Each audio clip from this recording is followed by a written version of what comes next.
What is up, YouTube? Drew here, and I'm in a 2010 Toyota Camry sport model. It's going to be the same for the 7 through 9, though the indicator light is different, and then here the 10 and the 11. And the problem is the cruise control on, and you see where it says set, but the light that tells you it's on will like kind of blink. And it has to do many times with a failing switch for the brake pedal that turns on the brake lights. Now, this is not like in the old days where it was just a normally on switch that when pressed in is off. That's how the one in my 50 Chevy works. This is a somewhat intelligent switch, and the computer is able to monitor its health, for lack of a better term. So, absolutely miserable job. I'm going to show you guys where that switch is. It's way up where you'd expect it. Where the pedal, you can see the green there, the more forest green is the pad that pushes it, and then you can see the brown and the turquoise green switch.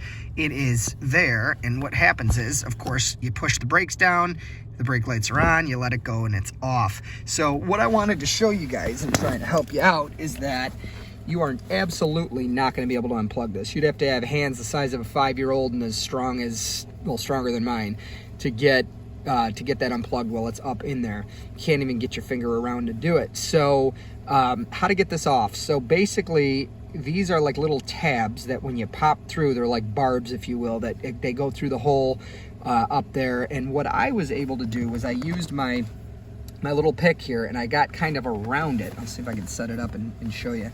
I got around it kind of like this, you know, underneath it, and pulled toward me to collapse in the first tab, and then rocked it a little bit. So if you can see where my nail is, figure, you know, if the clip is past my nail being the metal, it's open, but if it's like that, it's not. So then I would do the same thing to the other side, rock it ever so slightly, and it just comes right out. They give you a plenty long wire so you can unplug it. The other thing too, let me save you some time. So this gizmo here, it twists. It slides up and down, and then when you twist it, I guess if you're looking at it clockwise, it locks. If your other one is in a good position, that is the pedal's not, you know, smashing back and pushing all the way against that, but it's not also like loose like that. You want it to be closed, but not, you know, where you couldn't fit maybe a piece of paper between the two. As long as your old one's in the right position, hold the new one, hold them face to face, and make sure this brown thing is the same before you put it up in there, because I don't see how it can be adjusted once it's up in there. It probably could if you took the, you know, the dashboard off, because, you know, you could actually feel the other side of this dashboard from under there. But you don't want to take the dashboard off. I did this in about 10 minutes. It was pretty uncomfortable. I had to have my lumbar, you know, I was basically laying down on the driveway with this in the small of my back and my head up under there. A forehead mounted light and a flashlight are helpful tools, but the gist of it is your nice little pick tool.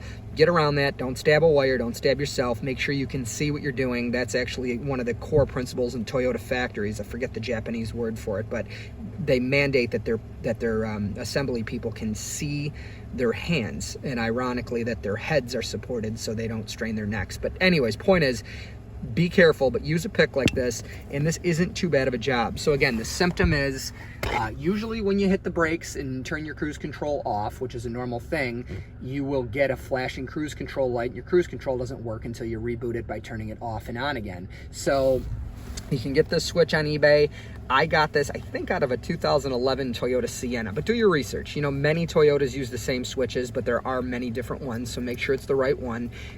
In the Sienna, it was extremely easy to get to this because it's a different pedal assembly. I mean, with the, you could reach it, you could see it, like literally right there. So very easy to get out of a Sienna in a junkyard, or get one on eBay, or get one from your Toyota dealership. But don't live with cruise control that's going to be a pain in your rear. It's supposed to help you enjoy your ride more, and this was a relatively easy fix if you know what you're getting into. So hopefully this video is helpful to you. I'm always, usually Toyotas and Hondas, but I'm always trying to post videos on you know, how I did stuff and got through it relatively easily, and I hope they help you guys. So hit that like button, hit that subscribe button, and hopefully we'll see you soon. Thanks.